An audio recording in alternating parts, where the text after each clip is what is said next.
ज्ञान कर्म संन्यास योग का नाहि ज्ञानेन सदृशम पवित्र में विद्यते तत्स्वयं योग संसिद्ध काले नात्मनि विन्दति।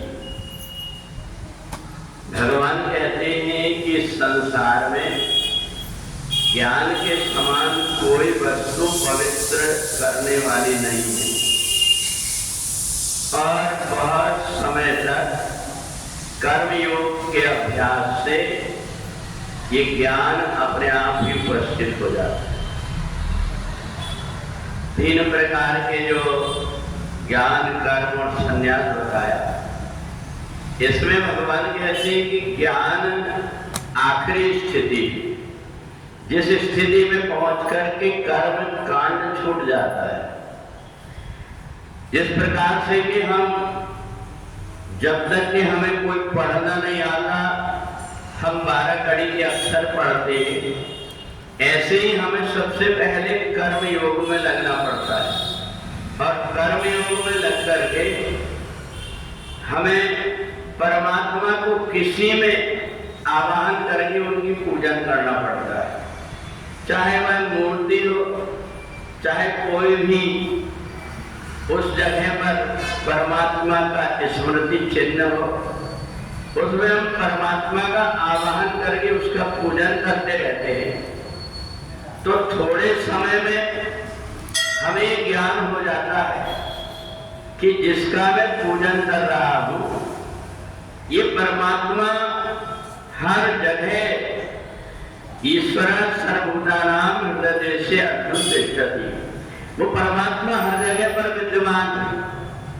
फिर उसको एक जगह पर बैठ करके परमात्मा का कोई निशान लेने की जरूरत नहीं पड़ती, बल्कि आंख बंद करके वो परमात्मा का चिंतन कर लेता है। तो जब तक हम कर्मकांड के उलझन में उलझे रहेंगे तब तक हमारा मन इधर उधर भटकते रहता है। पर जैसे हम ज्ञान में अवस्थित हुए, कर्मकांड में बहुत उलझन है, अगर उसमें जरा सा कोई बात हमने पूजन पाठ किया, कोई बात हुई, कोई घटना घटी तो मन में ऐसा आता है नहीं ऐसा तो नहीं, ये काम करने में हमसे कोई चूक हो गई इसके कारण ये हुआ, तो हमारे मन के अंदर ऐसा भ्रम बना रहता है। परमात्मा को हम चाहे जब आह्वान कर सकते, परंतु हमें कर्मकांड ये कहता है कि नहीं अभी मुहूर्त नहीं, मुहूर्त देखना पड़ता है।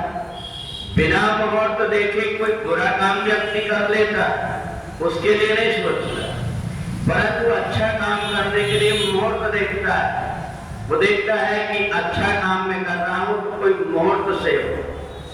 अगर मैंने मुहूर्त देख करके नहीं किया तो अच्छा काम नहीं। तो इसलिए कर्म से ज्ञान श्रेष्ठ है और ये तुरंत आत्म शांति व्यक्ति को दे देता है।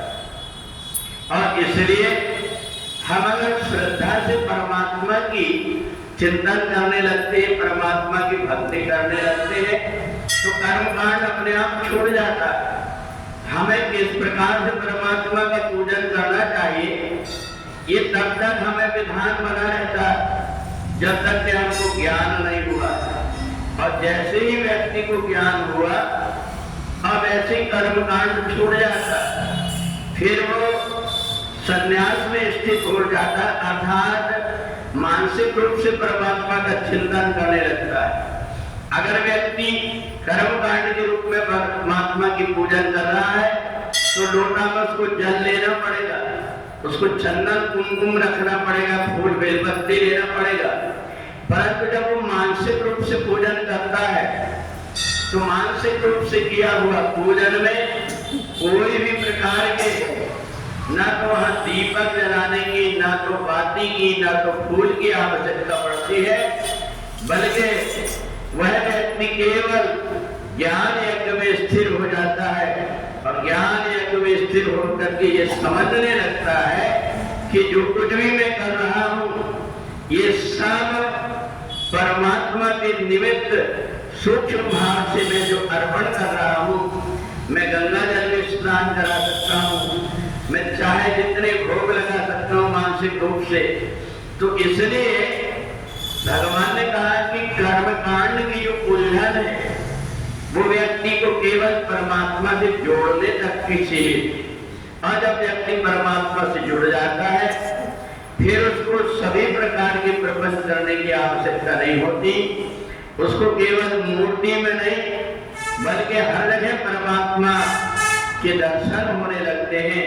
तो इसलिए भगवान ने कहा पहले कर्मयोग, कर्म से जब थोड़ा ऊपर उठ गए तो ज्ञान योग, ज्ञान योग में इदम खलुदम ब्रह्म, ऐसा ज्ञान हो जाने के बाद फिर संन्यास योग होता है जिसमें व्यक्ति ये देखता है कि मैं बाहर जिस परमात्मा की पूजन कर रहा हूँ वो तो आत्मा के रूप में मेरे अंदर बैठा हुआ है। और फिर उस आत्मा में रमण करने वाले योगी को तत्काल शांति प्राप्त हो जाती है। तो इसलिए कर्म योग से ज्ञान योग श्रेष्ठ है और ज्ञान योग से ध्यान योग और ध्यान से भी कर्म का संन्यास योग श्रेष्ठ है। इसलिए यही बताने के लिए भगवान ने चौथा अध्याय बताया कि जहां कहीं जैसी परिस्थिति हो उसके अनुरूप परमात्मा का कोई भी कार्य व्यक्ति कर देता है वो अशुभ ना होकर के शुभ ही माना जाता है। बोले वृंदावन बिहारी लाल की जय।